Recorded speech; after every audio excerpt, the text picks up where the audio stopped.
మీరు కాదు భవిష్యత్తులో రాబోయే ప్రధానమంత్రులు ఇంకా విపరీతమైన ధోరణితో ఆలోచనతో వచ్చినప్పుడు డాక్టర్ బాబాసాహెబ్ అంబేద్కర్ గారు ఏ స్ఫూర్తితో ఈ రాజ్యాంగాన్ని ఇచ్చిండో ఆ రాజ్యాంగం మనుగడ సాధిస్తుందా? ఈ విధానం మంచిదా? ఆనాడు వారు రచించినప్పుడే అన్ని రకాల ఆలోచనలు చేసి కేంద్ర ప్రభుత్వం ఏం చేయాలి, రాష్ట్ర ప్రభుత్వం ఏం చేయాలి, రాష్ట్ర కేంద్ర ప్రభుత్వాలు కలిసి ఏమి చేయాలని ఉమ్మడి జాబితాతో సహా ఎవరికి వాళ్లకు వాళ్ళ యొక్క బాధ్యత విడమర్చి మనకు మన బాధ్యతలను ఇచ్చాడు. ఒకరి అధికారాల మీదకి ఒకరి బాధ్యతల మీదకి ఇంకొకరు దండెత్తినప్పుడు అది అనవసరమైన వివాదాలకు రాద్ధాంతాలకు దారితీసే ప్రమాదం ఉన్నది. ప్రధానమంత్రి గారు దయచేసి యూజీసీ నిబంధనలను మార్చి మా రాష్ట్రాలలో వైస్ ఛాన్సలర్లను నియమించుకునే అధికారాన్ని మీరు గుంజుకుంటే ఇది మా మీద దాడిగానే మేము భావిస్తాము. మా హక్కులను వదులుకోవడానికి మేము సిద్ధంగా లేము. మేము నమ్మిన సిద్ధాంతాన్ని వదులుకోవడానికి కూడా మేము సిద్ధంగా లేము. మేము నమ్ముతున్న సిద్ధాంతం ఏందో మీకు తెలుసు. ఈరోజు డాక్టర్ బాబాసాహెబ్ అంబేద్కర్ గారు అందించిన రాజ్యాంగాన్ని తూచా తప్పకుండా స్ఫూర్తిని అమలు చేయాలన్న సిద్ధాంతం మాది.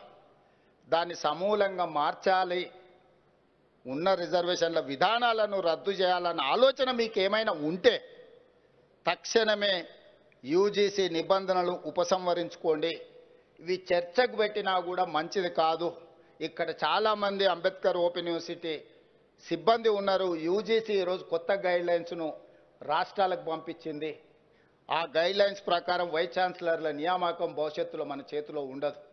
ఆ గైడ్లైన్స్కి నా ఆమోదం జరిగితే ఇదే చిట్ట చివరి రాష్ట్ర ప్రభుత్వం నియమించుకున్న వైస్ ఛాన్సలర్గా గంటా చక్రపాణి గారు, బాలకృష్ణారెడ్డి గారు, లేకపోతే ఇక్కడ ప్రొఫెసర్ పురుషోత్తం గారు, వీళ్ళందరూ చివరిగా రాష్ట్ర ప్రభుత్వాలు నియమించుకున్న విద్యావేత్తలు అవుతారు. ఇది ఖచ్చితంగా విద్య మీదనే కాదు, మన మీద ఆధిపత్యాన్ని చెలాయించడానికి కుట్ర జరుగుతుందని మీరందరూ అర్థం చేసుకోండి. అవసరం అనుకుంటే నిరసన తెలిపే కార్యక్రమాలకు కూడా మనం సిద్ధం కావాల్సిన అవసరం ఉన్నది.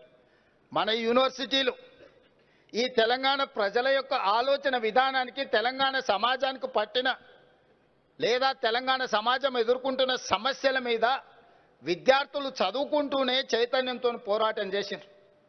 అది ఆనాటి మొదటి తెలంగాణ ఉద్యమం కావచ్చు 69, లేదా మళ్ళీ తెలంగాణ ఉద్యమం కావచ్చు. యూనివర్సిటీలే వేదికలుగా విద్యార్థులే కథానాయకులే ముందుకు నడిస్తే ఈరోజు తెలంగాణ రాష్ట్రాన్ని మనం సాధించుకున్నాం. ఇది నిజం.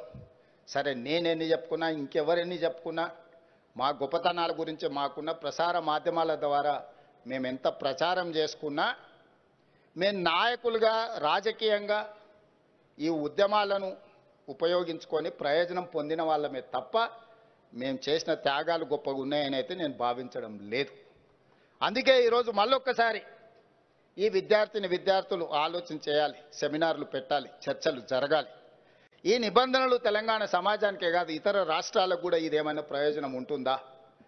దీనివల్ల నష్టం జరిగితే రాష్ట్రాల చేతుల నుంచి ఒకటొకటిగా కేంద్ర ప్రభుత్వం అన్నిటిని గుంజుకుంటే చివరికి స్థానిక సంస్థల్లాగా, మున్సిపల్ కార్పొరేషన్ లాగానో లేకపోతే జిల్లా పరిషత్ లాగానో సేవలు అందించి సేవల కింద పన్నులు వసూలు చేసుకునే సంస్థలుగా మిగిలిపోతాయి రాష్ట్ర ప్రభుత్వాలు.